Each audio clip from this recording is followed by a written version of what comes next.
It's the No Motivation Podcast with Xhermp, Lemon, Jake, and Twice.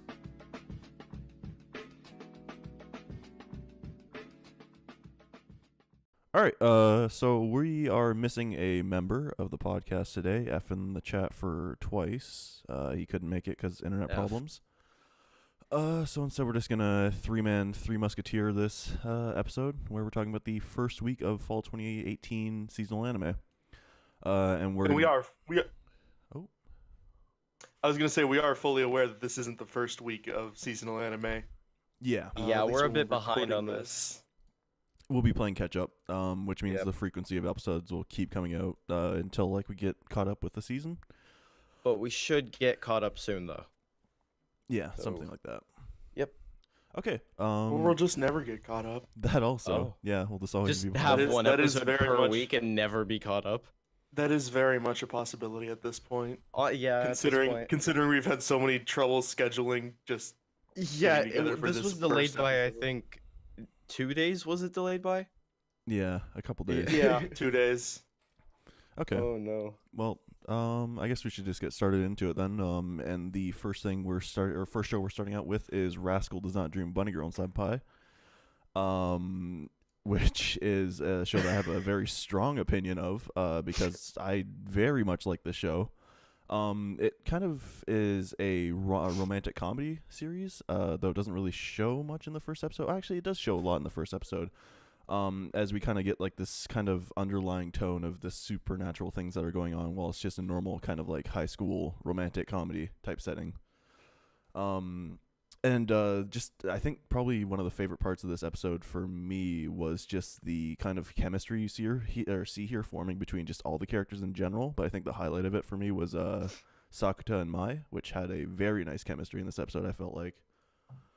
And it felt like the show subverted a lot of tropes that you find in kind of romantic comedy anime within just the first episode. Just for instance, just the sister in his bed and is oh, I have half my feelings are made up for you, and he's what kind of embarrassing setup is this, and who'd get excited over their little sister or stuff like that. So I overall enjoyed this episode as a whole. I don't know what you guys thought. Jeez, when you said you would take charge on this one show, oh my god. Yeah, I mean, you really said everything. We should probably give the premise of the show, because again, we are going at this from a perspective of, since everyone else here has seen past it. I don't know if you have, Xhermp. I haven't. I've only seen the first episode. I'm not much of an anime boy myself. So this is all new to me, so I can't really comment on the tropes that you were talking about. Yeah. But the show is structured in a way where the first episode felt a lot like a Charlie Kaufman movie, or an episode of The Twilight Zone, with the puberty syndrome affecting people differently. And it has set up for a lot of roller coaster emotions. And I mean, that is a point. Yeah. But yeah, it does have that kind of Twilight Zone feeling with it, with these different situations coming out from the puberty or adolescent syndrome. They feel more like metaphors, which is why I brought up Kaufman. Yeah. It feels like it's setting itself up to tell a really surreal metaphor of a story. Yeah, I kind of if you take the show literally, it just seems like there's kind of supernatural things going on, but I think it's more, it feels kind of just an analogy for just growing up or going through that phase of going through high school and things like that, and just how people feel. Yeah. Some of the things I noticed, because the symptoms for puberty syndrome are different for everyone, and they seem to be related to problems that they're having at the time, such as being seen by everyone, and the main, I guess one of the main characters, the bunny girl of the title. I am not good with names, so I'm not even going to try to butcher that. Mai Sakurajima. Mai Sakurajima. Yeah. What he said. Anyways, being this child celebrity, being so used to the spotlight and everyone seeing her, and then she quits. The premise of the show is that this girl there's this thing called puberty syndrome that's affecting teenagers, and specifically for this one girl who was a child celebrity, people don't see her when she leaves the town she got famous in. Yes. She's invisible to everyone. and it seems like it's slowly spreading. Yeah, And everyone except for our main boy can't see her. and also some people in the school, like just main boy's friend, who Yeah. like kind of acknowledges her existence also, and gives a little bit Again, of not seen in the explanation. first episode. Yeah. Oh well, no, we do see it in the first episode. That Yeah, Really? we see. Yeah. when they're walking to school, and he's like, "Hey, do you know anything about Sakurajima Senpai?" And then he asks him about like bunny girls on the train and shit. Yeah. And he kind of like acknowledges that Sakurajima is like there. He's like, "Yeah, I see Sakurajima. She's there." Huh. I guess this was the first show I watched off the Yeah. list, so it's the worst in my memory. So I'm Yeah, same. Yeah. Yeah, it's all good. but I guess I'll take your guys' word for it. I just feel like this show gets a lot of credit in even if you don't really understand the tropes, just from the fact that it like kind of plays into that whole kind of like Emoto type thing where it's just like, oh, the sister is interested in the brother and the brother Yeah. just completely brushes it off. Like who They're would get, completely self-aware. yeah, like who would get interested in their little sister? Yeah. I found that like it kind of like gives the show a little bit more like credit in the writing department, especially since this show came from a light novel, Yeah, which I think in Japan generally doesn't really produce very good series. yeah, I really like it when like studios for shows and like books and stuff are self-aware like that, and they see other things like that happening, and then they just like make a joke out of it. I really like that. Also, another thing, I really like the soundtrack that kind of scored throughout this episode. I think. Oh yeah, kind it of, was yeah. like just in like the train scene, how they had like that kind of like quiet roads just playing in the background, how they're just playing like a simple chord progression.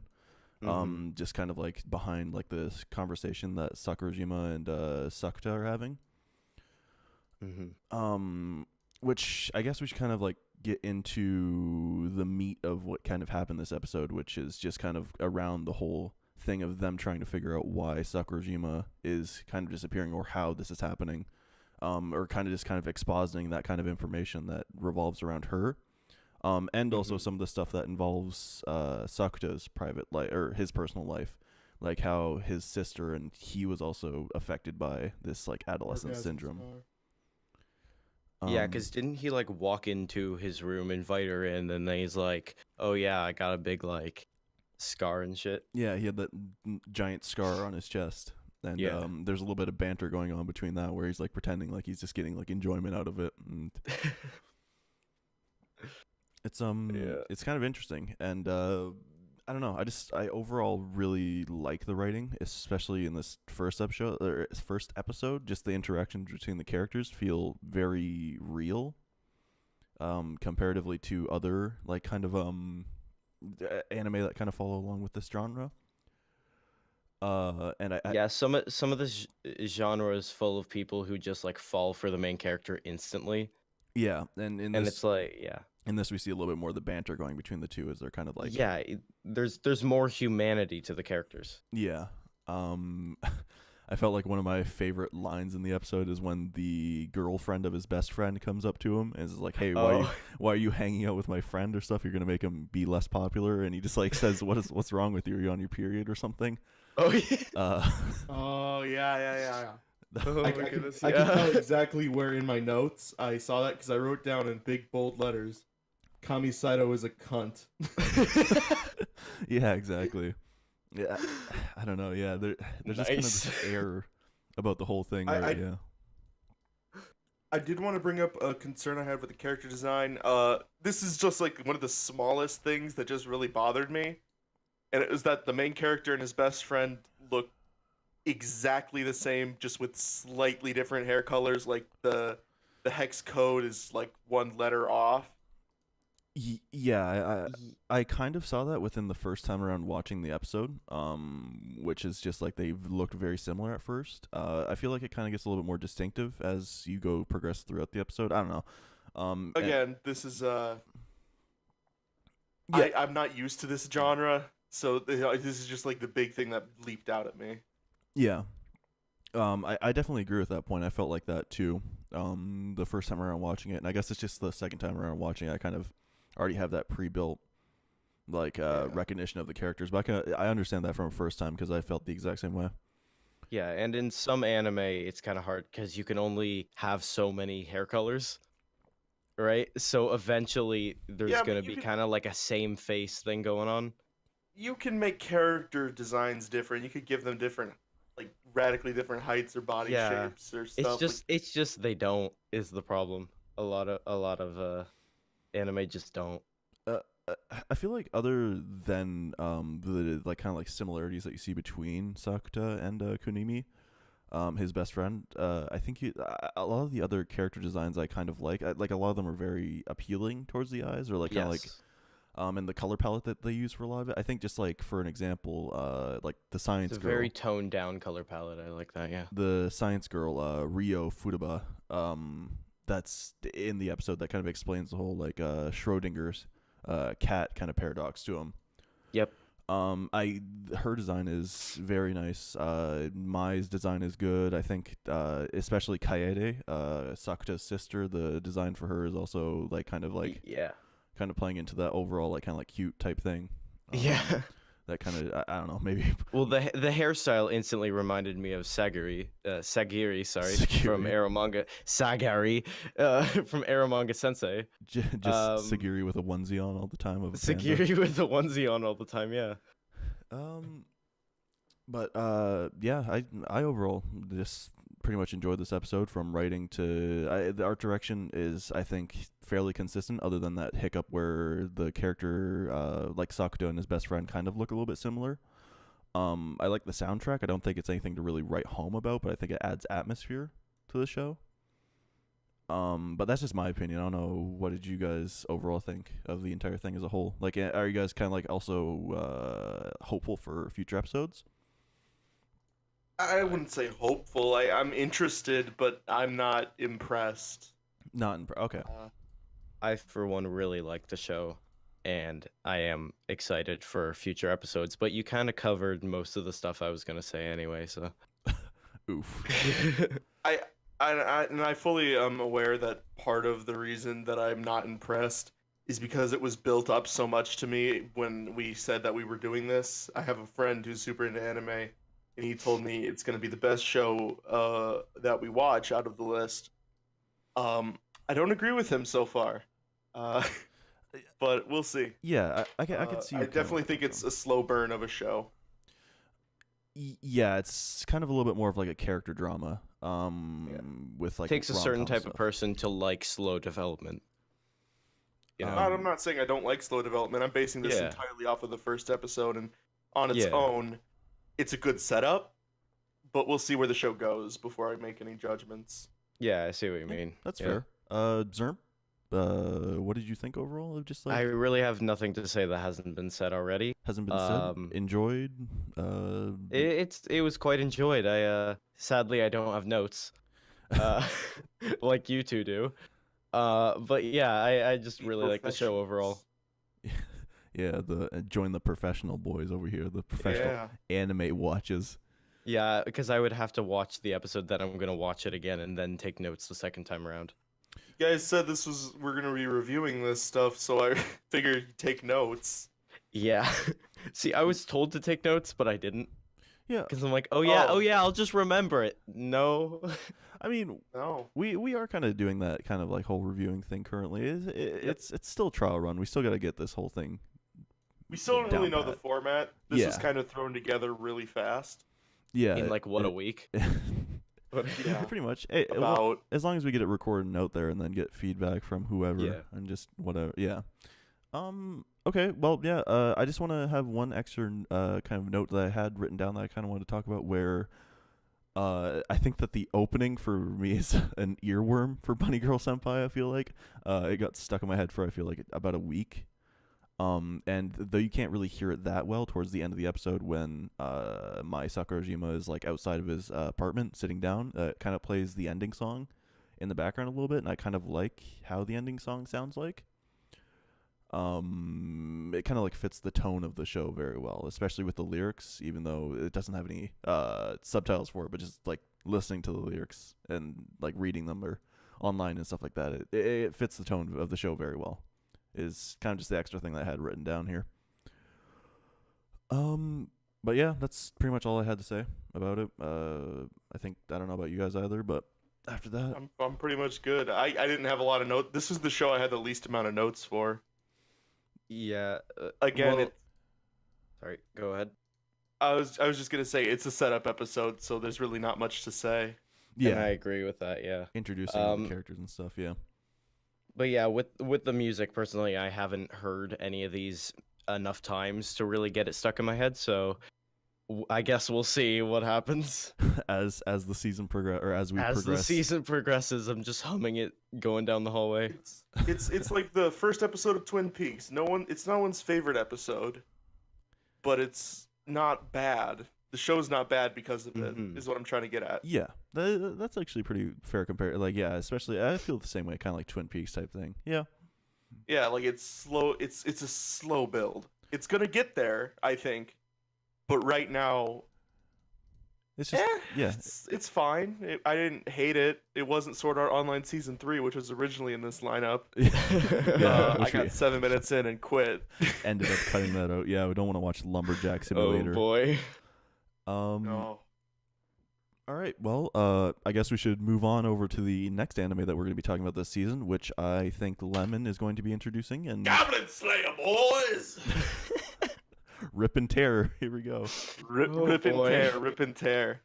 So yeah, the next show we're watching is a Goblin Slayer, which caught me very off guard. Yeah, I would agree. Yeah. So to kind of go through this step by step, the show opens up. We're following. I cannot remember if they ever say her name. They don't say anyone's name now.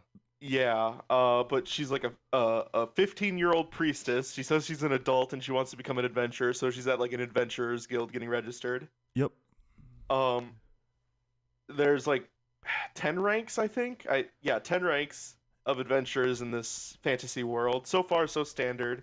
Mm-hmm. Signing up, she's at the bottom. The porcelain rank. Yes. The porcelain rank. Isn't it like platinum at the top? Before they say is from highest to lowest that they mention are platinum, gold, silver, and then porcelain. Yes. But there's 10 ranks total. Yeah, so we'll see if those are revealed or something. Well, I'm not really holding my breath Yeah. for that. That's not the big plot twist I'm hoping for. It's like, oh my god, it's a kettle. Shit, bronze? They got fucking bronze? There's a bronze rank? Jesus Christ. No way. Oh goodness. No, the second level is wood. Wood. From porcelain I don't to know. wood. It's really not important. No. Anyways, just almost immediately after signing up and getting her dog tag that they use to identify you, if they find your corpse, which should have been the first tip off that something is gonna happen. Yeah. I completely ignored it. But that should have been the first tip off. They use these dog tags as not only the way to identify rank, but also to identify you if your corpse is found. Mm-hmm. Almost immediately, she is confronted by like a party of 3, a wizard girl, a fighter girl, and a sword guy, sword boy. Sword boy. My favorite Nintendo character, Sword Boy. Sword boy. Fire Emblem. Anyways, almost immediately, just like they run up to her and like, "Hey, join us. We're going to go fight goblins. That's dangerous. You shouldn't do that." Yeah, oh, shut the fuck up, lady. We know what we're doing. And they all go out into a cave to slay goblins, which is I think they say it's a silver tier quest. Which none of them are. Yeah. Yep. Not even close to. So they're in the cave, they're all spooky, they're walking through. There was a really nice setup where the guy with the sword is like swinging his sword and it hits the roof of the cave. Yeah. Yeah, that was good use of that's Chekhov's important gun. to keep that in mind. Yeah. That was a really good It felt like a throwaway joke when they did it in the show, and it came back in quite a way. Mm-hmm. Quite a way, yes. Yeah, then you realize they why keep- they they keep walking. Some exposition is revealed. You find out that she can only heal 3 times. The main healer girl. Yep. Only 3 Yep. miracles. Spoiler alert: she is completely useless in this episode. Yes. She tries to heal someone once, and she fucks it up. They start like puking blood and shit. Like, Yeah, it's not to tip again, but going forward, they're walking. The fighter and the sword boy, go up ahead, while no. the priestess and the wizard stay behind because they hear something. Yep. Turns out the goblins are coming from behind, and boy, are the goblins in this show rapey. yeah. Boy, are they rapey. That's the only word I can use to describe them. Instantly, Sword Boy gets like pinned down. Yeah, And- immediately. So, okay, Yeah. a knife is thrown. It hits the freaking wizard girl. Mm-hmm. She's like paralyzed and on the floor and twitching, and she tries to heal. Doesn't work at all. At this point, they're all like alerted and fighting, and Sword Boy swings his sword and bringing back the thing of him hitting it on the ceiling. Hits the ceiling. Goblins all over him. Gets fucking Yup. raped. It's a Like, big oof. Gets torn apart. Yeah, Just literally. Like, Torn apart. yep. Um. You hear the bones cracking and like the. Yeah, like it was it is terrible. This show is It was fucking brutal. Yeah. fucking brutal. You can just hear the Um, dungeon master just laughing and just in pure joy right now. Yeah. Yeah. The buff goblin shows up. I wrote down buff goblin. Turns out it's a hobgoblin. Yep. Buff he's- Goblin. He's a big boy. And just everyone's getting fucked over. The fighter girl starts fighting. The big guy shows up and overpowers her. And at this point, I wrote down goblins are super rapey. Then I had to cross it off because they literally start to rape the girl. Yup. Off screen, but you definitely Off screen, you- but they tear off all her Yeah. clothes and drag her away, and you see Yup. like bloody like fingernails where she was scratching at the floor. Yup, Uh-huh. and you definitely realize what's happening. Yeah. Yeah, no, they're not Definitely subtle realize about why it being goblins rape. are a problem in this world. They're not being subtle. They're going in there to find missing girls. Yeah. Mhm. So it's super unsubtle. That's not a problem though, because this is a brutal show, as said. In the first, I marked it. In the first 10 minutes, there are 2 confirmed deaths and 1 confirmed rape. In the first 10 minutes of this Statistician. 30-minute episode.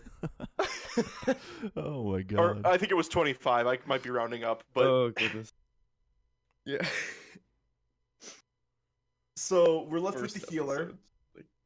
She's surrounded by goblins. She pisses herself, Yep. Yep. as a reasonable person would do in this situation. You see your 3. I don't even want to call them friends because they've known each other for like a total of 10 minutes. Pretty much, yeah. See your acquaintances dying around you. Your peers brutally murdered and raped. So of course she pisses herself. And it looks Yeah. like it's the end when the titular Goblin Slayer shows up. Mhm. and- Titular. Fuck is he badass. Yeah. And He just comes in, starts wrecking shit. He's counting the goblins as he kills them. got that We see that he's silver tier, which Mhm. is the highest in the field of this area that the person said at the beginning. Mm-hmm. And he and the healer end up teaming up.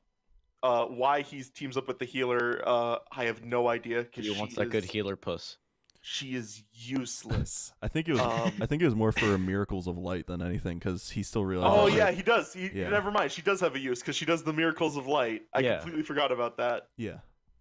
So he does use her, and she does have a use. She's just shit at healing. She's literally just a flashlight. That's it. Yeah, pretty much. Human flashlight. So after he fucks up the goblins that are surrounding the girl, they go over to the wizard lady who's on the ground, seizuring still, and she's like, I tried to heal her, but it didn't work. And he's like, it's not gonna work. She's been poisoned. Yup. With their And feces. then there's a and stuff. euthanasia scene. Yup.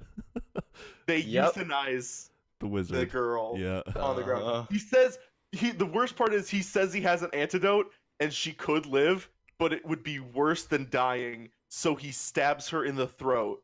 Well, she does say to kill her, so. She does. Yeah. She So- does. It's not like a murder. She does ask for Yeah. the euthanizing. It is euthanasia. Yeah. I'm just saying, boy, oh, he could have saved her. Yeah. This was 100% euthanasia. They go deeper in the cave. They find out, oh, it's a shaman, and oh, how did they get us from behind? Well, there's a fork in the road that you couldn't see in the Mhm. dark. Yeah, because the totem or whatever distracts them, so they run ahead and Yeah, don't see the or fork. something like that. Yeah. More badass fuck shit uppery happens. He sets a trap, throws a flaming barrel at some goblins. Mhm. General action scenes that are just kind of hard to describe. I genuinely recommend watching the show for just that Yeah. scene. Oh, hey, it's twice! Oh, It's twice. The fourth host is in here. Surprise, motherfuckers! I got it Alright. working. I actually got my Wi-Fi working. Fucking finally. So we're Okay, talking about well, Goblin Slayer. we're in the middle of talking about Goblin Slayer. Oh, Goblin Slayer. I'll let you guys finish whatever point you're in the middle. All right, cool. Well, we yeah. were just going over the synopsis of the first episode. Yeah. So basically, the scene that really sticks with you, apart from everything else that is this horrifying imagery that will stick with me till my grave, they stumble upon a room full of goblin children. Oh, I forgot it. I completely forgot about that. And at this Oh, time, damn. the Goblin Oh. Slayer decides it's time to play whack-a-mole. No. Time to play whack-a-mole.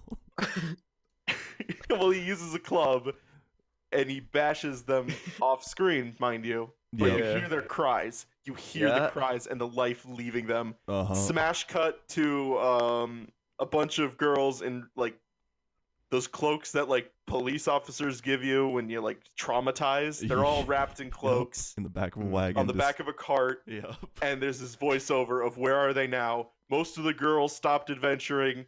The fighter girl who survived went home and was never seen again. Yep. And the main Oh. girl, for some reason, wants to keep being an adventurer, so she goes back to the guild and teams up with the Goblin Slayer, and Yeah. that's the end of the episode. Yeah. My favorite anime: The Tale of a Sociopath and a Masochist. You know, I completely forgot about the babies. The thing I was gonna say that stuck in my head was the fingernails into the ass cheeks. Oh, The thing yeah. that stuck with me the most was That's the one the scene where everything went gray, and there's just blood everywhere. Yep. Yup. There's very I can't tell if I was watching a show or having a PTSD flashback to a D&D campaign. I can't remember. This is my past life or like. there's D&D campaign with that one kid who burns rats. Jesus. You know, Yeah, you know what? yeah, pretty Okay, much. if anybody's ever been on 4chan, you know what Goblin Slayer is. He's an old man Henderson, is what Goblin Slayer is. He like purposely goes out of his way to just ruin the campaign for everybody, just by being that guy that's always goes for the goblin quests and can't progress the story anymore. Literally, even though he's way overqualified for the goblins. Yeah. Oh, very much so. He hates Exactly. goblins, hates them. Literally, I he like him. has he has like 1 millisecond reaction time because he's done this so many times. I believe his line was like, "Goblins hold grudges when he's about to bash the children," and he's like, Yeah. "If they there hold is a, grudges if there for is a, life. the only good goblin is a goblin who stays in its hole, Yeah. or Oh, something man. like that." The only good commie is a dead commie. Yeah, pretty much that mentality. Yeah. Bitch was like Kirito, being the most overpowered thing in the entire show. You mean Jesus kun? Yeah. Oh, my Oh, God. Jesus God. It makes this scene in the manga was a lot worse than it was in the anime. Oh yeah, Um, I actually noticed that. This was a book. Yes, this was Yes. it was originally a light novel, then it turned into a manga and then a show. Yeah. A light novel. I Yup. actually took a look at what This is- changed in the manga, and my god, They show This- the rape scene. yeah, they The show. storytelling is so visual. It started as a light novel. Shit. Yup. And also, they before they actually go into the cave, they end up giving you backstories on every single one of the characters. That end Oh up. yeah, I forgot about that. I completely ignored it because half of them died 10 minutes in. Yup, Yeah, exactly. His sword was You only too really long. remember what traumatizes you in that episode. Well, yeah, Yeah, pretty his- much. You only remember the crazy shit that sticks with you, Yeah. which his- could be a problem for the show going on, but it's not Wait. gonna shock me like it did this time because the show starts off with such a colorful palette. I think if things that traumatize you stick with you, right? The fact that I didn't remember the baby killing scene is a problem. Oh my god. That's your thing to deal with, and I'll let you deal with that. the only good just baby is a don't- dead baby. Just don't invite. I'm not inviting you to any baby showers anytime soon.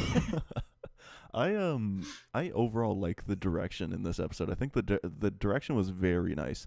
Especially because the director of this series, even though I don't know if many people watch it here, also directed Girls Last Tour, which is a very famous anime that White Fox put out, which is also praised for its very good directing and just overall like art style and color palette and everything like that. This is completely unrelated, but I want every time somebody says fox, I want to hear fire in the back.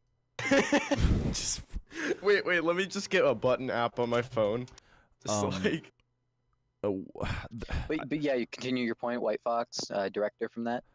yeah, it made Girls Last Tour, which is also very acclaimed for kind of just a highly acclaimed anime in general.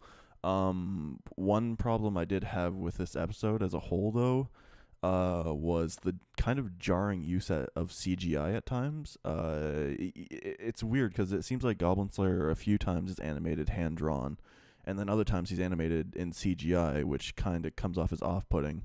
And I think That's well, another thing we'll talk about. Yeah, I we'll was talk gonna- about I the was- same thing in the next show as well. I was gonna say, yeah, sometimes his cape looked like really freaking weird. I don't know what it was. and it was the The whole same. Is this like a normal thing? I Yeah. kind of just brushed it off. It was the the same whole with the character of priestess. Goblin Slayer is like really unsettling, and that's like I feel like the mix of CG and that is kind of like a mixture of that. So it kind of gives off this unsettling vibe, like how in the original Batman, what's his name, Michael Keaton couldn't move his shoulders, kind of giving that same effect of uncanny. Well, I don't know. It came off as weird because at the same time, like goblins, which are one of the most notorious creatures in anime for being turned into CG, ended up being hand drawn this entire episode, and then you find that one of the main characters of the show ends up being in between CG and hand drawn. He's so OP, he transcends dimension. Yeah.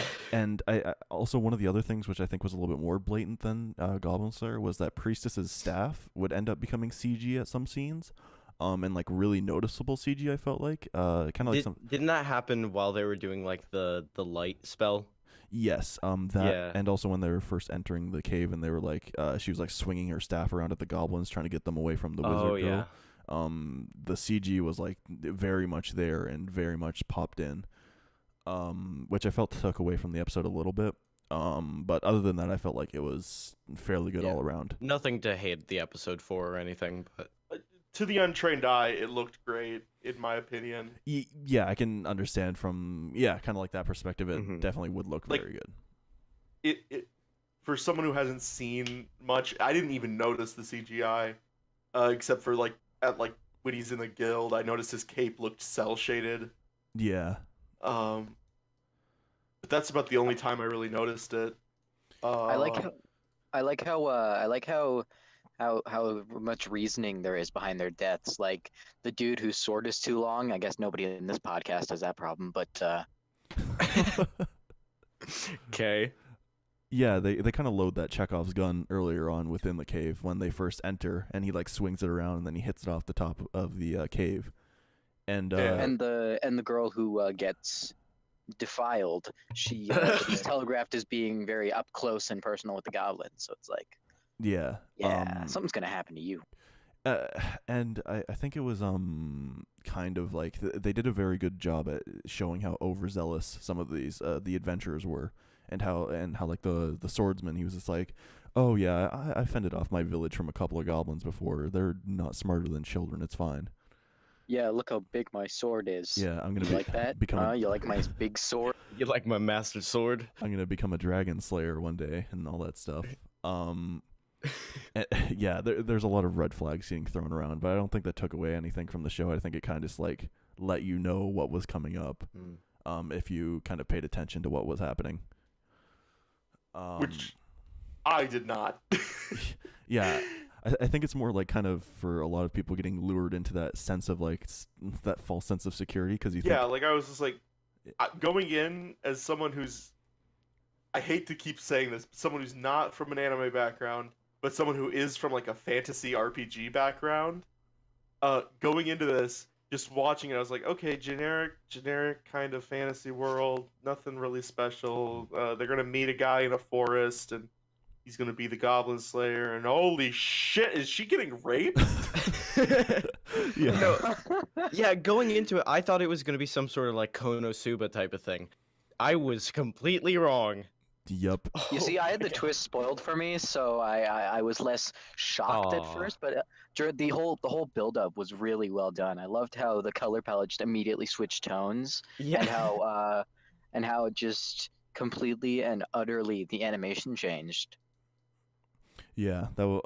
Yeah. Very. One thing, I like that. I think the one thing that I liked the most also was at the beginning of the episode, where you kind of get that like flash back or flash forward kind of scene, and you have like the only like grayscale, and then you have like the pupils standing out, and it kind of like accentuates. Oh yeah, that was great. It accentuates like kind of like Goblin Slayer, who is like otherwise grayscale except for his like the eye type thing that he has going on with like the red glowing. Yeah, type and Oh thing. his yeah, little, like- he's Sans. His little thing on the back of his head and like the Yeah, it was very nice to start off an episode like that and kind of like give you the sense of like what's gonna happen before you get launched into kind of like generic fantasy type setup.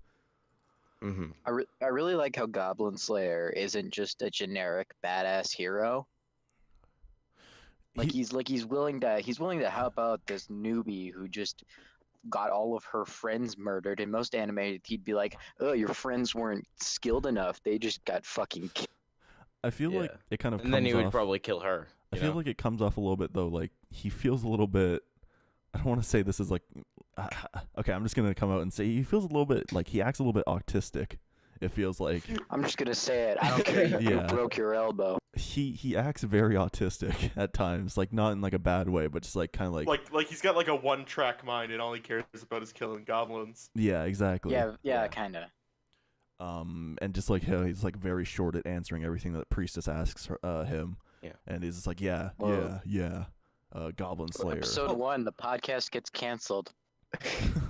Yeah, but like the one thing I really do like about the Goblin Slayer character is that even though you don't see his face, he has a monotone voice, right? You do get a little bit of emotion squeezed out of him by him helping the priestess.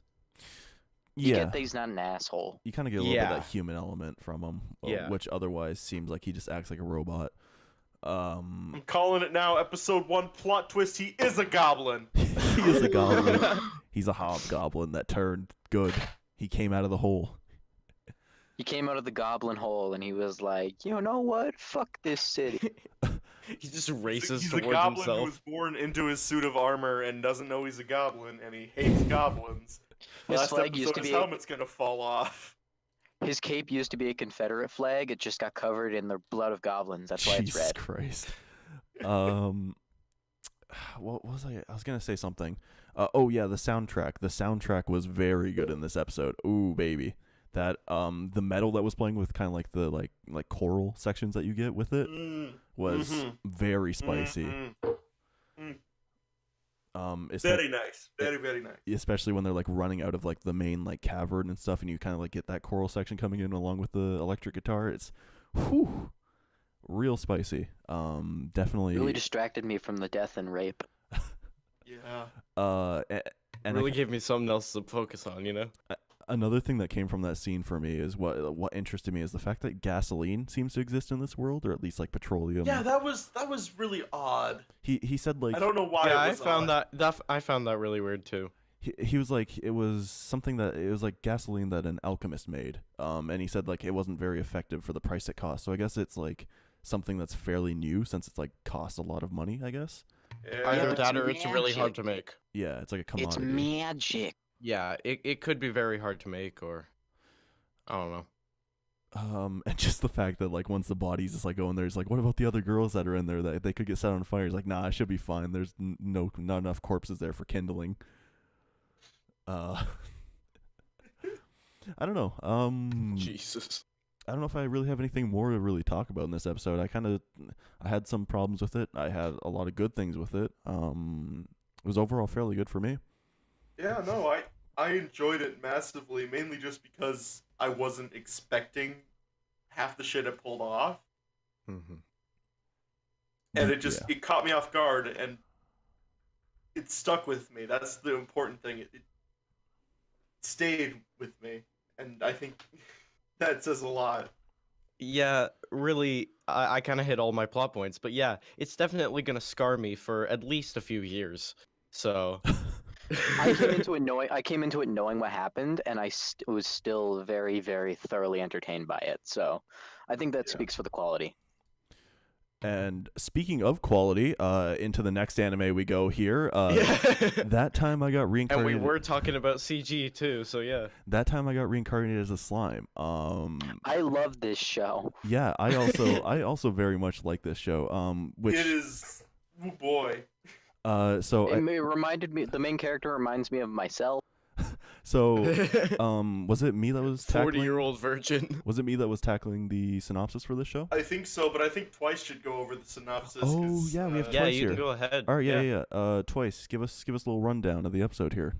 Okay, so we got this big, stupid 40-year-old virgin loser and his friend who's gonna gloat about his hot GF to him. 37. And 37.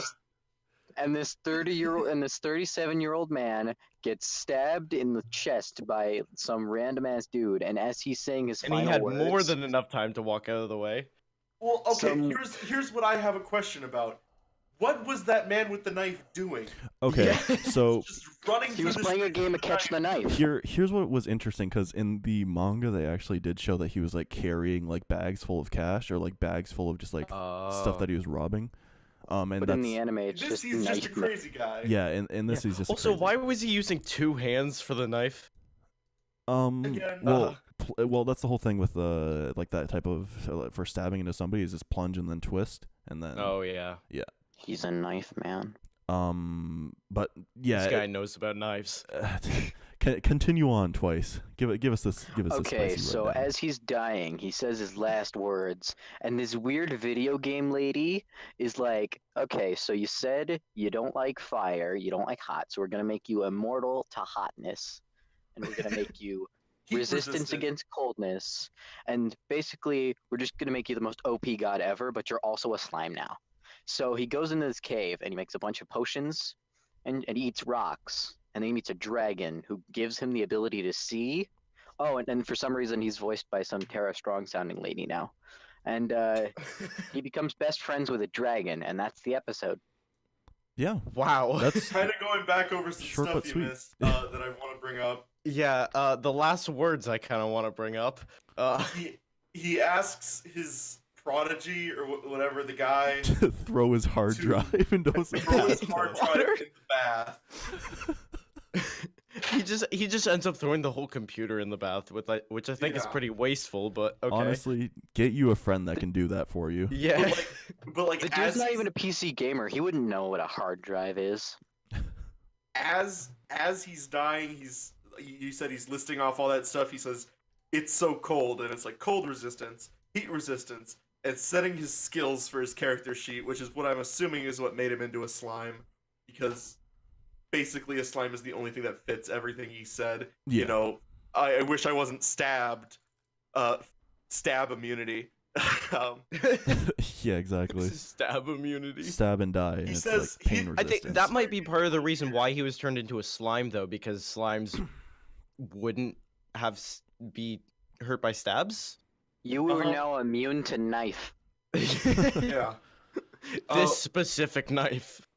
One of the things that he says while he's dying that really stuck out is like, ah man, if you get to, they say if you get to 30 while still being a virgin, you're a wizard. and 35 is a sage. I almost became a grand sage by making it to 40. And then it's like, class, sage, next level, grand sage. Yeah, a little bit. And then he's like, I'm gonna consume, or when I get into the next life, I'm gonna pounce on every woman I see. And it's like predator skill acquired. He's gonna lay trow. He's gonna plant his seeds. And Predator ended up being like the most useful thing he could possibly have. Yes. Yeah. I loved that this funny slime anime opened up with World War II village burning. Yeah. Yeah. Oh yes, I almost completely forgot about the girl burning in a tornado for no reason. Actually, I'm not gonna say anything, but I will say that it is interesting that it opens up on like a Tokyo firebombing from World War II. I mean, And that's a what it little is. girl gets eaten by a fire tornado, Yeah. and then it just Record smash scratch. cuts to this dude. Record scratch freeze frame. Yep, that's me. You're probably wondering how I got in Oh, this nice. situation. I will say that beginning scene was different in the manga, but I can understand why they switched it for the anime because it spoils something that is very important for later on in the very beginning of the manga. So I can see why they would switch that scene out with something else that is also related to the story in some way. I will take your word for it, sir. I'm just gonna assume that girl in the ending OP with the blue hair is the slime. Oh yeah, I wrote down possible lesbians the second I saw that. Possible lesbians? Well, Oh boy. I mean, okay. yeah. I feel like I need to explain myself. He said he was gonna fuck everyone. I'm assuming he's not into dudes all of a sudden. And if he No. ends up being a girl Yeah. human, then he's going to fuck women. Well, see- well, his physical form was changed, so you don't know what he's into now. So All right. So I highly doubt nothing changes about him except for his physical form. yes. I suppose, Because yeah. they point out at some point he's a sentient slime, and slimes Oh, usually are yeah. sentient. I'll Yep. on all levels except physical. I I'll am a re- wolf. I'll refrain from saying anything, but I will say one thing is that slimes don't exactly have a gender either. But I want to make those Yeah. slime pussies pop. Anyways, kind of going over it. So he's in the Oh, that's cave what- that he wakes up in, and he can't see anything. But the slime itself is really funly animated. I think it was very fun how he's animated to have like Yes. question marks and stuff popping out of his head. Very but expressive. It's all made of slime. Mm-hmm.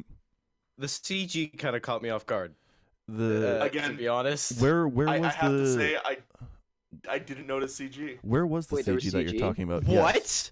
You didn't notice CG? Which are you talking? Are you talking 3D animated slime, and you didn't notice it? about?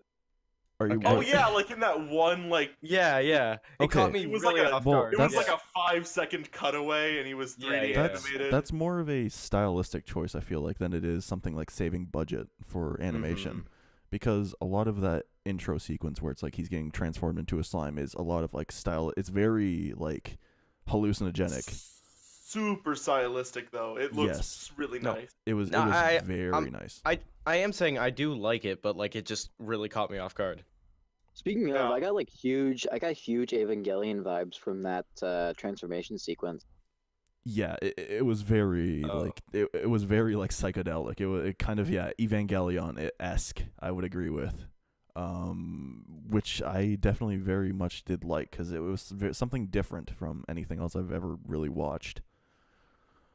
Especially kind of like the whole like skill acquisition sequence and stuff like Yeah, that. that was Very nicely animated. I like that a You lot. I know it's very- supposed to be based on the scene. tabletop The games. scene where It gave me some serious video game vibes, even though I think it's supposed to be based off tabletop roleplay. I was gonna say the scene where he's like dying and going to the other world, super well made. I really liked it. Yeah. Yes, very well made. There's Very like comedy. It's good. yeah. But he finds out like he can eat these plants and analyze them in his slime form. And it turns out And- that Predator and Great Sage are an overpowered combination. Apparently. Yeah. So he's able to make potions out of these plants that he eats. My question is, fuck is he keeping them? It's You don't want to know. It's within his skill predator. So, like they kind of explain it where like his predator has its own space that it stores things in, like the predator. Yeah, I would skill. assume it's in like it's not really inside of him. It's more in like this. Like a pocket dimension. It's a pocket Kind dimension. of. Yeah. Its own thing. They kind of more explain it as just his stomach in this episode. There's like your predator skill's stomach is where everything is stored. Yeah, like he it goes just around- becomes energy. Goes around eating rocks and stuff, and Yeah. just exploring. Then he comes across the storm dragon. I can't remember the storm dragon's name. Veldora is his name. Verudora. Verudora, which Who I think R and they make? L is kind of interchangeable in Japanese, if I remember correctly. Okay. Yes.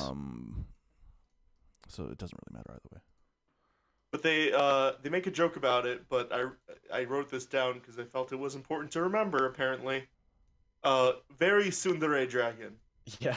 Yeah, I like that a lot. I kind of like that the show doesn't take itself like super seriously. Like it's like, oh, we're a super serious isekai anime. It's like, here, take a tsundere like- dragon.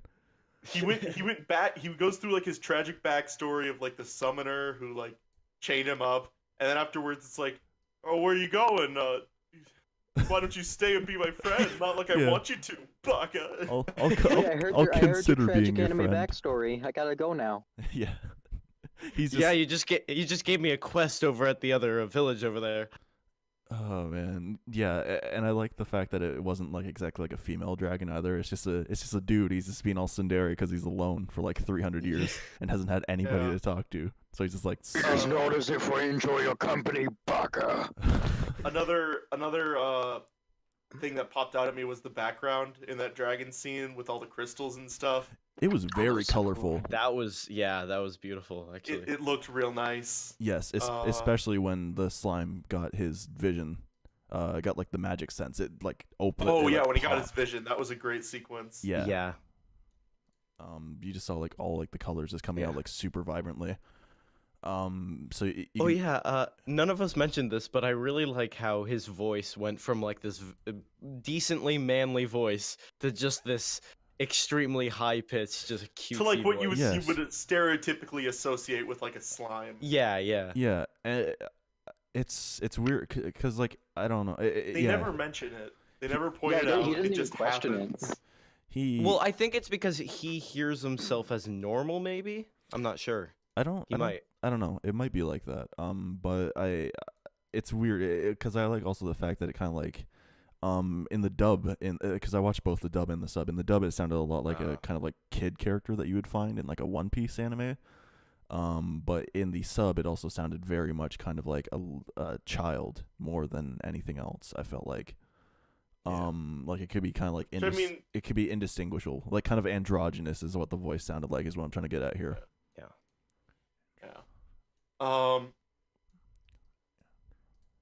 Do we Yeah. have anything else to say? I think as a general consensus, we could say slime was good. Did anyone have any problems with it? Like, I didn't really have any. It's not really a problem, but I would just say that the beginning isn't exactly something to write home about, and I don't think the show tries to make it anything to write home about. Like kind of like the when he's in the normal world, that like whole kind of story thing. yeah, It was just your generic kind of setup thing, and I think they had a little bit of fun with it, with like the whole like please throw my hard drive into a bathtub, which at the end of the episode he does end up doing for his friend. I did write down. If you look closely on the screen, instead of windows, it says doors. Yeah, and there's like a Windows. Which was such a nice touch, I thought. Yeah, it's like a Windows logo with like a door frame around it. Okay. Has everyone said their serious points? Yeah. I guess. think All so. right, because I have a question. Do you think Alright. if Slime got like really angry, it would like involuntarily just sprout the N word over its head? Jesus Christ. Hey, you never know. Okay, let's move on to whatever. so- anime. Anyways, like a truck into a small anime girl. Let's move on to our next topic. All right, Zombieland Saga. That was a great transition. All right, so Nice. I'm taking this one, aren't I? Yeah, you're taking this one. All right, so Zombieland Saga, what happens? There's this high school girl, or she's in her second year of high school. She's all happy, and she's like, "I'm gonna be the most popular girl, the belle of the B-beard ball." She and wants to then- be an idol. And then she's like putting on her shoes and shit, and then she's going outside. She jumps in the air. And she gets hit She by a gets hit fucking by- truck. She gets hit by a truck. Flies into the air. Cue intro sequence. Death metal Which is music. really well done. Yes. Really well done. intro. Yeah, it was really well done. With very awesome metal music playing over. Yeah. After that, she wakes up, I believe, 10 years later. Yeah, 10 years. Basically, you can't see that she's a zombie at the time, but she Really wakes up. contrived, but okay. A bunch of the zombies start like coming after her. She's trying to escape this house. House of the Dead style. Yeah. Yeah. And then basically, and then some a bit more stuff happens that I have lost from my memory. She encounters then- Policeman A, which then Oh yes, Yeah, she Policeman runs A, into a policeman. She gets shot She- in the neck. and then She faints, gets, and no, then she gets shot in the chest. and yeah. then she wakes up somewhere else on like a couch, and then the best character in the series shows up. I don't even want to try to butcher his name. Kotoru Tatsumi. Tatsumi. Yeah.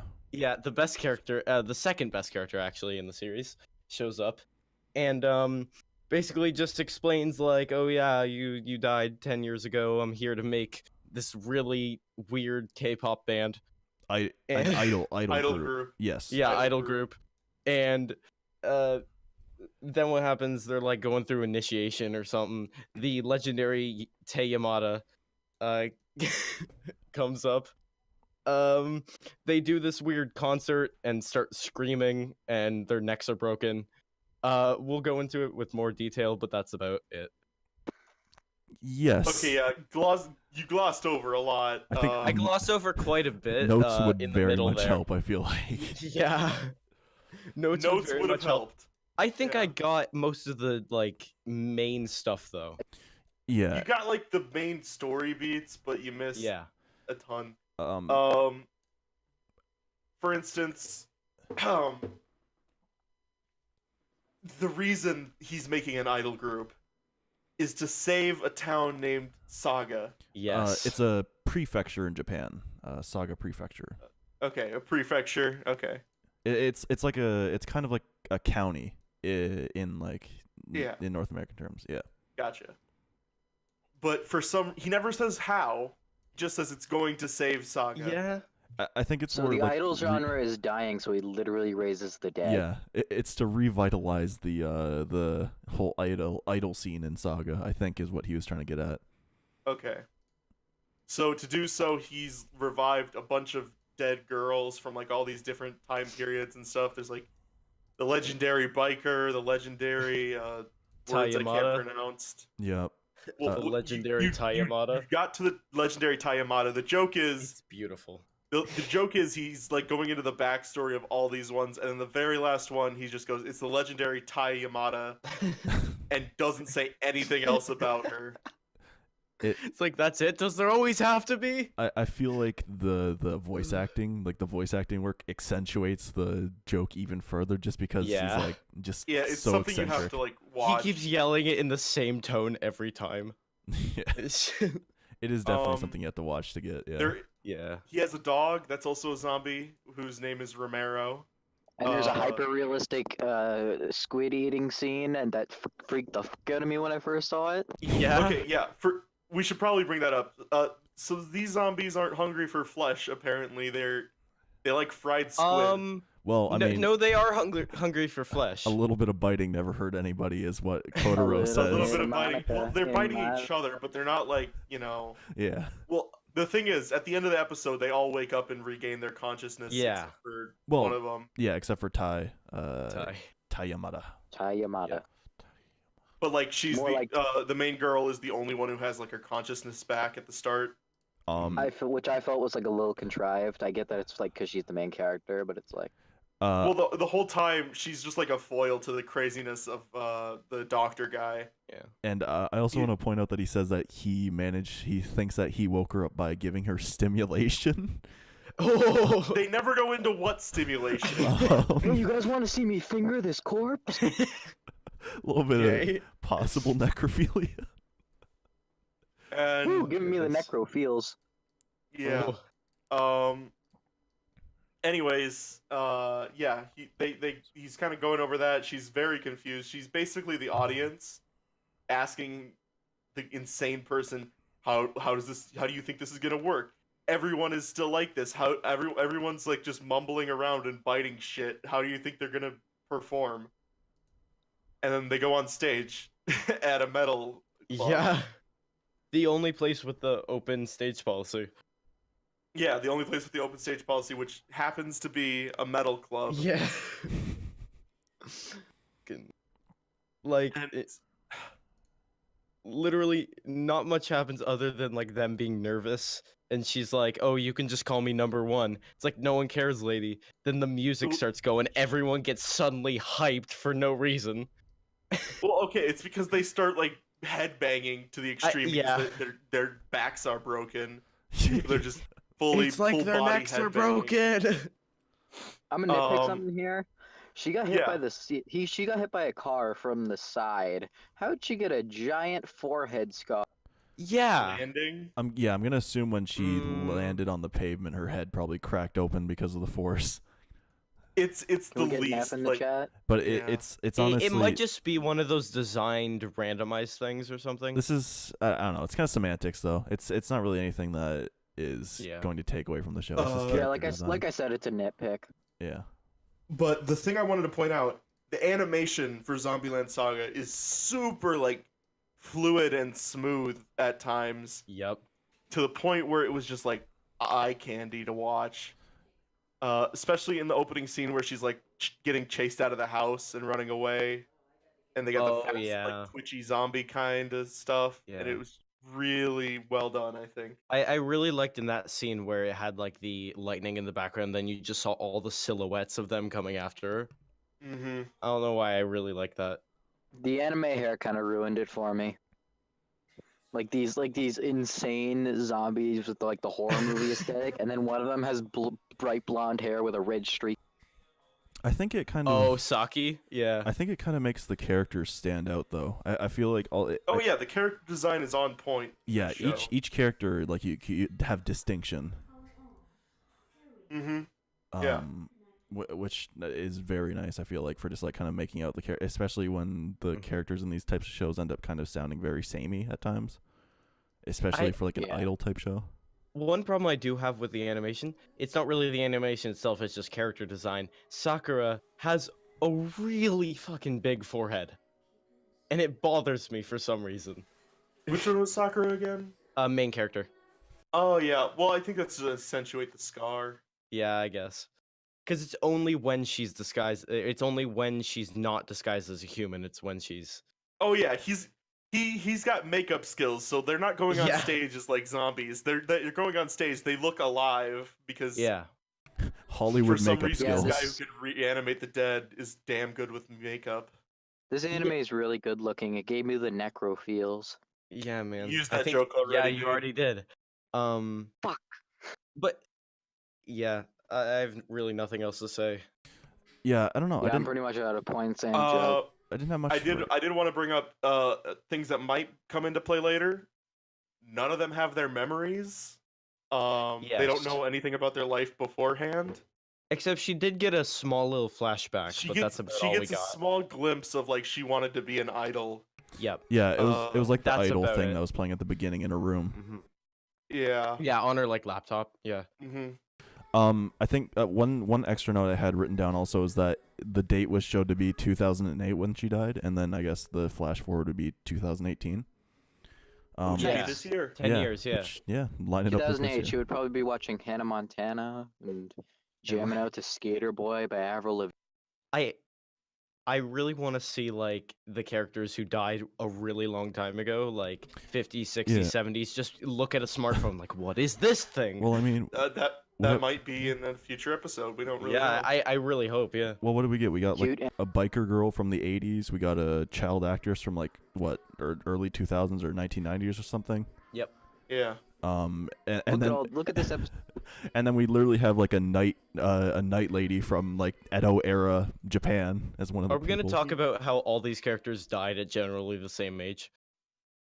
Not really. I mean, some of them died. No. as- There's a child actress. Yeah, child actress. Some of them are in their 20s, I think, because some of them were like the idol. I don't know. And then Some of them are very developed. we know Sakura is in high school or was in high school. Saki looks like the same age. What age was she? Like what? No one knows. All right. Well, she was old enough to ride a bike she's for a dead. gang. Yeah. Yeah. And then I'm assuming the night lady from Edo period Japan was probably in like I don't know 30s or something or 20s. I don't know. Yeah, all I know is that they're all dead, so age doesn't really matter. Yeah. I don't know. It was a good show. It was funny, but nothing. It was interesting going into a show called Zombieland Saga. It wasn't what I expected. Really, I expected like her to suddenly wake up in a different world where zombies are, or at least in the future where zombies are like a big thing. This is definitely a good example of not giving much information on a show and having like kind of like a not very descriptive cover or anything. Kind of like And I like how nothing they did about that. it tips off what the show's about until like it's revealed. Yep. There's no like hints. As I've seen one person say on Reddit, which I think kind of makes a lot of sense for this, is I've been tricked into watching an idol anime. Is is what was written. Yeah, that's pretty much accurate. Yeah. I think the show is fucking ridiculous, and I honestly love it. Yeah. I think I don't think it's like out of anime all of the season material, but it's definitely very funny and very enjoyable to watch. Mm-hmm. Speaking of fucking, Yeah, I was about to say our fifth show. Conception. Oh boy. Okay, a little bit of backstory to why we were watching this show. Originally, we were gonna watch season 3 of Sword Art Online, but as said earlier in the episode, it fucking boring. So we decided we're gonna watch a new show, and I, as a newcomer to anime, I as an intellectual. it would be funny to have me pick a show randomly out of the lineup. And as I'm scrolling through, I saw Conception, which struck me out of like the list. Currently, it has a 4.8 on my anime list, by the way. Yeah, that is not why I picked it though.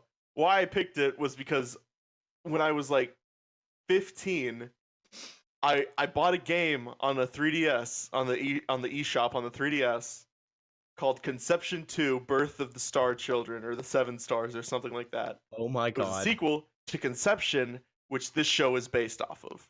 Oh my So- god. when I was 15, I wanted to fuck my cousin. Conception was originally, I wrote this down. Conception was made for the PSP. It is a Persona-esque game in which instead of a life simulator like in Persona, it's a dating fucking simulator. It's a dating simulator. Yep. In which you build up affection with girls to make star children that fight monsters for you. Oh boy. It was originally released, I can't remember the year, I don't think I wrote it down, but it was released a while ago. There's a remake coming out for the PS4 and a show that's coming out this year. You're kidding. I am not. Oh my god, I'm gonna buy that. I don't have a PS4. I'm gonna buy a PS4. The for full that. name of the first game was Conception: Give Me Your Children, or something like that. Oh. Wait, let me look this up real quick. So, this is a video game show. This is based off a video game. The video game came out way before this. It has a sequel, which I've played like 30 minutes of before I stopped because I was not into anime at the time, and I don't know why. I think I bought it because it was on sale and I was going on a road trip or something. I was like, I need to fill my time up, and this looks like an RPG. But needless to say, we ended up watching the show, which I don't know if it follows the story of the first game because I haven't played the first game because I didn't have a PSP. I don't know about any of you boys.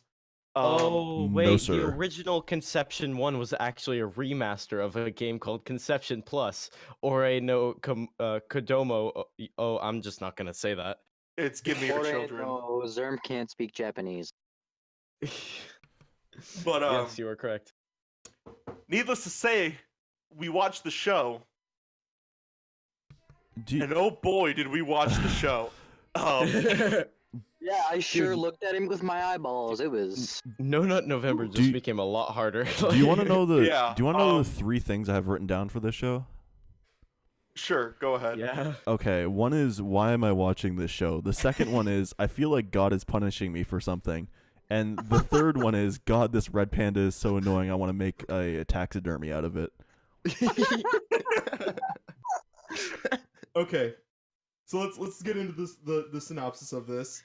I Yeah. think I have the least amount of things to say, so I'll start. Well, So I, well, on hold my- on. so hold my- on, Wait, hold no, on, no, hold on, wait, twice, Lemon was twice, gonna- twice. We're gonna go over what happens in the show, then we'll talk about it. Yes. Oh, epic! All Yeah, right. Lemon's going to do a Okay. quick synopsis. So it opens up on a lot of silhouettes of asses and people fucking. Oh yeah. I Um, forgot about that. that is like the very first thing you see. And then we're told by the main character that he's staying with relatives and their daughter of the relative's name, which is Mai something, I think. She tells him to meet him on the roof of the school, and we see him running up to the roof in the opening as he's doing this inner monologue about just that's how he's staying with relatives, and their daughter is named this. I'm repeating this because it's important to some points later. At the top, when he meets her, she hesitantly tells him that she is pregnant. She's been feeling sick, and she took a pregnancy test, and it's positive multiple times. And she says something about expressing their love at the park, which I don't know if that was. I think it was a Incest, but joke. Yeah. I don't. That might have been a joke, but boy, does it not matter because we'll get to it. Then a giant ruin shows up in the sky and sucks them in, and they get transported to another world. And they're in like this stone room with no exits. And once they're in this room, she like barfs up a ghost demon thing that just gets fucked by the main character, who is the most generic guy. I cannot remember his name for the life of me. Yeah, Just somehow generic ass boy. somehow knows how to use this blade. Just out of nowhere. Yeah, okay. Just comes out of nowhere, a blade in his hand. Okay, it didn't come out of nowhere. It came out of a symbol on his hand. Yeah. But he slices the demon in half. Just gets fucked. The demon. They're talking. They crack open the. He gets cracked against the wall when the demon showed up. So they crack open the wall and they're in this fantasy world. They're walking around a bit, and this fucking. Oh, I completely skipped over this. I'm looking at my notes now. She says there is no father. Yep.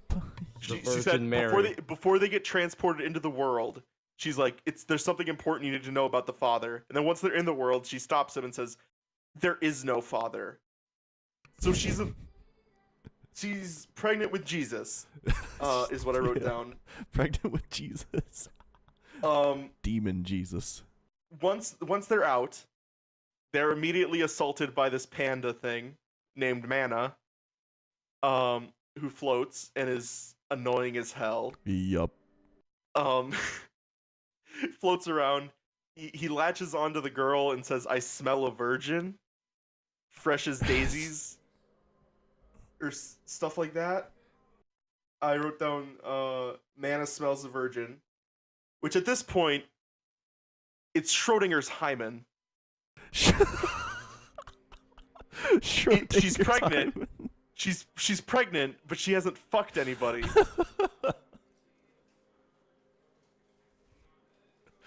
Oh, So it's my Immaculate God. Conception or Schrodinger's Hymen. Well, I don't know. They do explain it later on that it ends up that she wasn't pregnant. I guess. I Yeah, don't know. they do explain that she's not pregnant later on in the episode. But I figured I'd get that joke in while we're able to. Yeah. Anyways, they're taken back to like this castle in this town by I wrote down his name because it was weird. It was like Grenadine or something.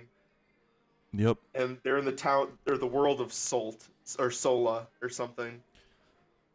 And they meet the king, whose name, I am not kidding you, is Shangri-La. Yeah, Shangri-La. Real subtle. Genuinely his name. I wrote down and underlined dumb name. Shangri-La. And they're given like this story of like how they're gonna save the world and stuff. Generic fucking music playing. I remember at one point I thought I misread something and I skipped back and it sounded like the music was continuously playing throughout me skipping back. That's how generic the music was. They just loop the same Oh my track over and goodness. over again. Genuinely just awfully done. I feel like that's how the game went too, just like the same track. The panda has a line that says, "Don't use me for wank material." Oh, God. At one point, I can't remember the context for the life of me, but I guess I found it important enough to write down. At which The case, utmost importance. the main character passes out and wakes up chained to a bed with a ton of symbols on him, and he's naked. He's down to his underwear. Yep. Nice. And they make We sure see to this show overhead you. shot of him with all these symbols all over his body. Cut to, I'm not kidding you. Cut to a shot where his penis takes up 50% of the frame. Yep. Yep. They use that shot a lot in this scene. I think like 4 times. I think it comes up. About 4 times. Yep. I love it. Gotta save that money. At which point, he's talking to a doctor character who's giving him a little bit of exposition. I don't know. And they At which I don't point, at even which know point, if we want to continue. at which point we find out that the main character is also a pervert, and that everyone has porn dialogue, because Baka. Yep. it has the worst. It is. And I don't know. Call it kind of calling back. It's like, the line was something like, "You're tied to the bed, but maybe you prefer to stay that way." And he's like, "I do tend to like it rough," or something like that. Or why don't you come over here and find out? Just really cringy porn dialogue. Which was At which point we're told that there's 12 girls who are all priestesses, Yep. and they all look really distinct, and like they're targeting a specific fetish. lollies. Yeah, mainly. Yep, pretty much. Put that thing back where it came from, or so help me.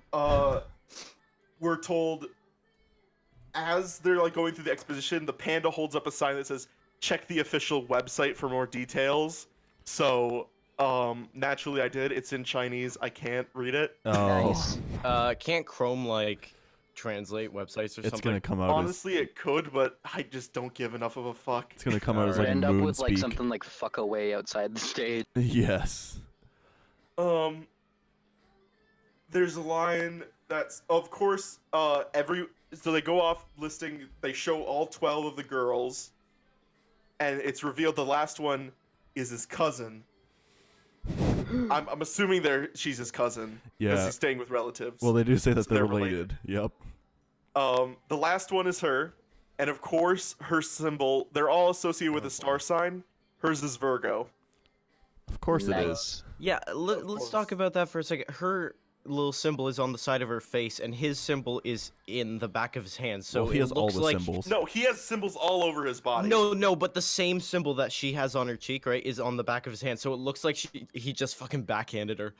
Fucking symbol.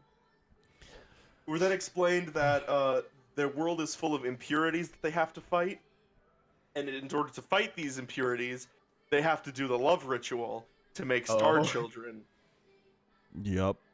Basically, they have to fuck to make babies that Yep. will fight monsters, like the game. And the babies pop out like immediately, I suppose, is what the Yeah, annoying you don't have panda to says. wait I that don't know. 9 months We shipping haven't time. seen it.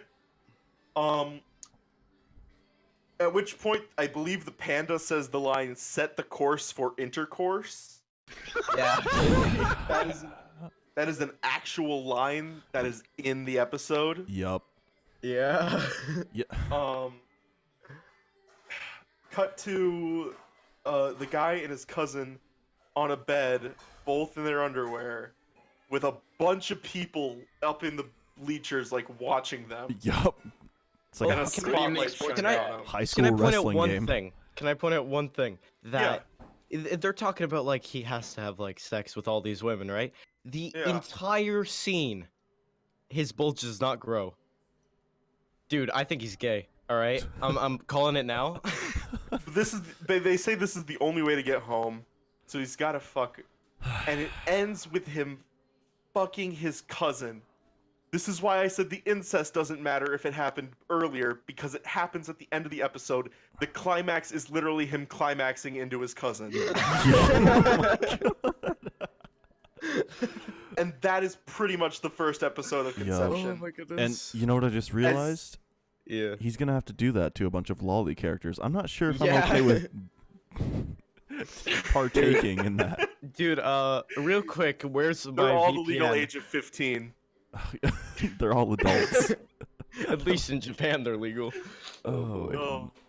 Oh, holy cow. Here's what I'm just gonna But, say to anybody that's listening: if you anything that this show does, Bunny Girl Senpai does better. I'm just gonna say that now. Why even compare the two? They're radically different. They are radically different, but I mean, the dialogue is executed for kind of like perversion type thing is executed a lot better in Bunny Girl Senpai than it is here. Like the whole thing, I don't know. He's just like, oh yeah, I'm fine with being tied on the bed or stuff. It's not very subtle. He's just like, yeah, I'm just straight No, up it's perving. not subtle because it's porn dialogue. It's not supposed Yeah. to I'm be so cute. subtle. But I'm so I don't know. kinky, I'll fuck your What- dad. Why Hey don't there, they? your TV's broken. Dude, Let me check we your already box. talked about how we think he's gay, so. This ain't Alright, this but ain't yeah, a pool or this ain't a pool, lady. This is a bathtub. Yeah, this ain't a pool, lady. It's a bathtub. This is Exactly. this isn't tennis, this is anal sex. But yeah, it's. I don't. If they wanted to just make I a would hentai, almost why didn't they I just would- make a hentai? I would almost recommend Conception to anyone who likes so bad it's good shit because I genuinely found this entertaining to the point where I was laughing consistently. Yeah. I watched I- this with a friend. I watched this with a friend. We watched it and we were making fun of it. It's a great Oh, thing. you like- watched this with another Oh boy. Yes, I watched this with another person because I wasn't watching it. I was not suffering through it alone. I suffered through it alone. I had two notes. My first note was incest, incest, it's the best. Put your sister to the test. And my second thing was fuck this panda, fuck this panda, fuck this panda, fuck this panda, fuck this panda, fuck this panda, multiple times. Good to see that the panda's just all around just hated. I hate the character so much. He was With a he passion. was annoying. Oh, man. I don't know. I don't know. It's like if you took the most annoying parts of characters like Mineta and Master Roshi and just put it all into one pan. Literally everything I hate is within this character. So this is our kind of throwaway show where Yep. it's obviously bad, but we're gonna watch it and Yes. mercilessly beat the dead We're horse. gonna- until we're done. We're gonna suffer through it. And the episode Yeah. count hasn't been confirmed yet for this show. So for all we know, it could be two cores, or even 3 cores. It could be like Dragon Ball Z. Have like Watch this end up being the longest. episode. Watch this being the longest show, and by the time we're done with every other show, we're just gonna be like It's episode just the 25 of Conception. Welcome to the Conception. It's the podcast. Conception podcast. The Dragon Ball Z of cousin fucking. It takes 8 episodes to charge up. It charge up into one of the lolly girls. Oh, Dude, Oh, it's just man. 8 episodes of just like Uh, build up. I don't know. I don't enjoy the show, but at the same time, I enjoy it that it's just bad. Is what I. Yeah. It's It's- right on the line of so bad it's good. Yeah. Yeah, it's enjoyable because it's not fun to watch. So I really want to see a Conception the Abridged series just so I can watch this show without like dying. Without Oh, you're wanting gonna to watch kill the show myself. regardless. Yeah. There's no cutting out shows in this podcast. We're just watching We've through all of already them. made the first episode. This Yep. is Dude, I it's lost set the in will to stone, live like boys. 1 minute into that show. Oh God. All right. Well. Yeah. Yeah, I hated Conception. That's it. I hate loved this show. I don't have much to talk about Yeah. this show other than I hate loved it. All right, so should we Okay. get to the rankings now? Yeah. Yep. All right, so All right. All right, well let's go down the list. let me just explain to people here that for the end of the each episode here, we're gonna be doing something where we each list off our shows, in order from like 1 to 5, for how much we like them, and then once we come to a general consensus, I guess that's just like kind of like whichever one has the most in like first place or second place or third place, and then that's the show. Well, I was like, thinking overall. it would be our own personal things until the end of the season. Or actually, yeah, Uh, that makes sense. Or we could just kind of Does we as tell. start from the As the season progresses, I know my ranking's probably gonna change. Yes. But, Do we start from the best or do we start from the worst? number 1 would be your best. Number 5 would be your worst. I'd say let's go from Pigeon. let's just go from best to worst. I feel like I don't Alright. feel like there's any really reason with only Alright. 5 shows to save something for last. So I guess I think number 5 we already know what it's gonna be. let's start with Lemon here. All right. Well, my number 1 show was Zombieland Saga. Because it was the only show that made me laugh, like out loud to myself in a room, and made me embarrassed that I laughed out loud to myself in a room. Yep. Followed very closely by I was reincarnated by a slime, or as a slime, Yep. which also got me on the verge. It was with the hard drive thing. Yeah, that was very funny the first time around. Very good. Yeah. My third place is Goblin Slayer. Okay. Really freaking entertaining. Caught me off guard. I don't know if it's gonna stay there. Number 4, Buddy Girl Senpai. Again, the first episode really didn't do much for me. All It right. got me interested in the series, but it didn't do much else than that. It wasn't super entertaining. Followed by a strong 5th place, Conception.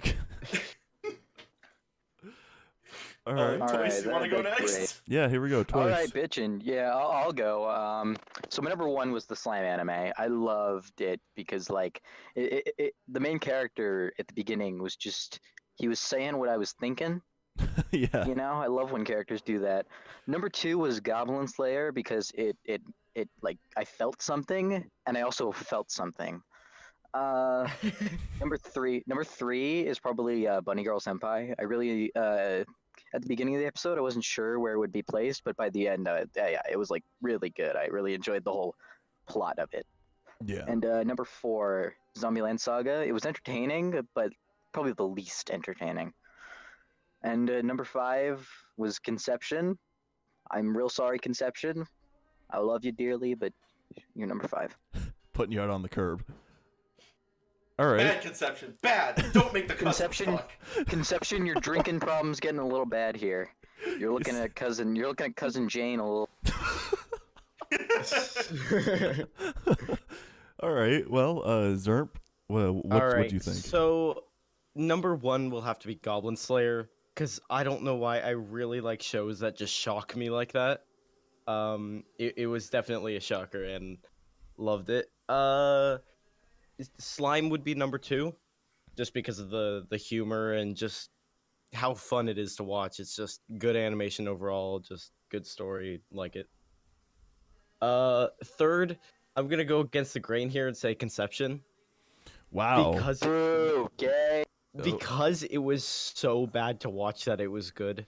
I just kind of enjoyed myself during it. The story.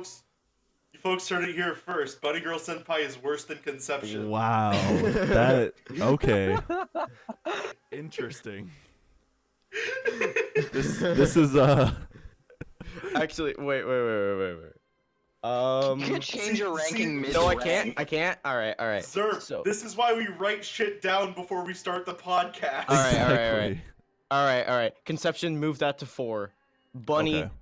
put to 3, and Zombieland Saga's at 5. Interesting. Okay. Mhm. That is definitely shaking it up. Remember, these are all I don't want to say close because of Conception, but at the same time they're very close together. Interchangeable sometimes. I guess it's yeah. kind of based on how much you enjoyed them, and like I kind of enjoyed Conception more than I did Zombieland Saga, just because of how bad it was. Yeah. Honestly, yeah, a little bit. All right. Well, my list here. For number 1 and 2, they're very interchangeable. I think if I could choose 2 things for 1, it would definitely be like that. But I think overall, I think Bunny Girl Senpai pulls ahead for me as 1.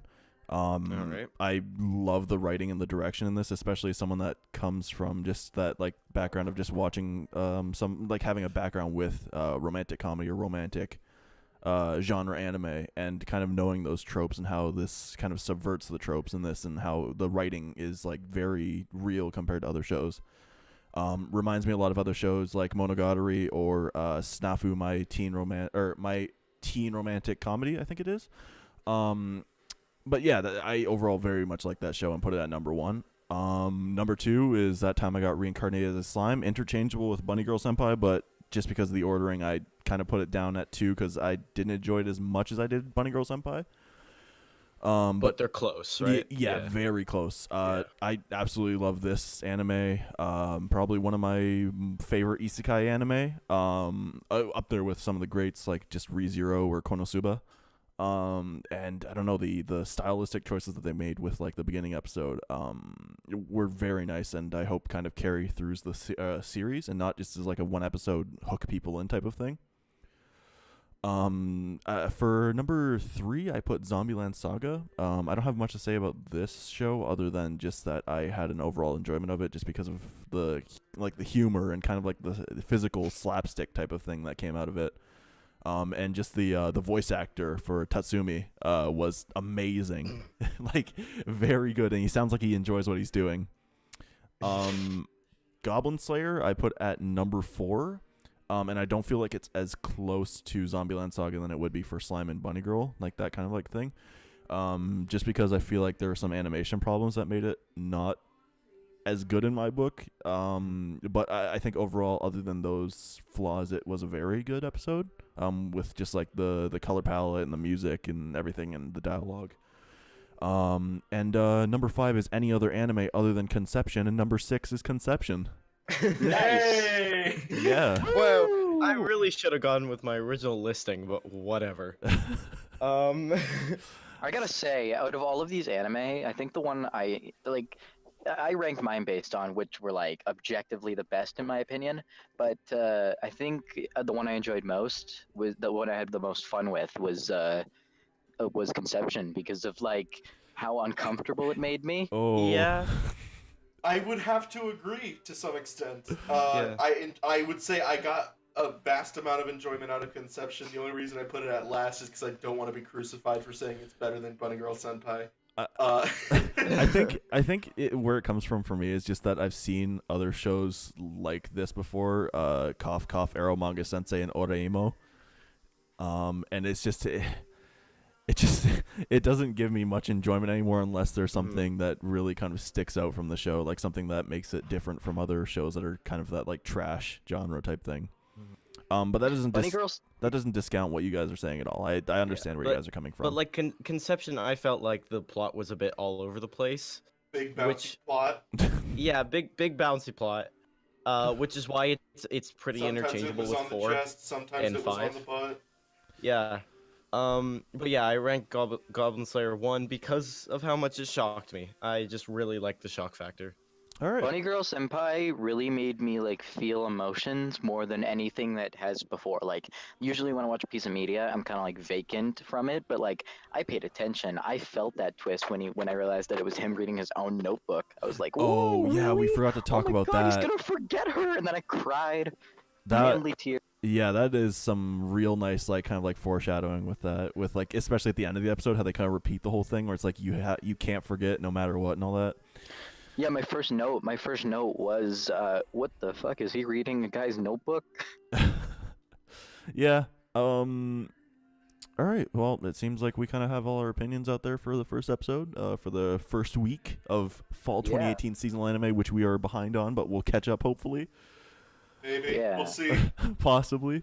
I know personally when we're done recording this, I'm going to go watch... I don't know. I might not actually go watch something. Forget I said anything. I'm definitely watching Slime episode 2 after we're done recording this. I'm definitely watching more Goblin Slayer because that was spicy. All right. I mean, technically, we're definitely watching more Conception. We're definitely watching more of all these shows. We're locked in now. Exactly. We're locked in, oh boy. We can't escape. Oh man. I don't know about you guys, but I'm locked in a cellar right now. I have a bag of ketchup chips in my corner, but like, Might as well That's watch anime. might as well watch some anime. They're clockwork oranging you. The Mother's Basement is clockwork oranging you to buy a Crunchyroll subscription right now to watch the anime. No, Mother's Basement. I actually No. enjoyed your Gravity Falls video. Don't fall to them. All right. So yeah, that concludes the first episode. Thanks Woo. for listening, boys and girls. Yeah, woo. This was a Woohoo, shit we show. did it.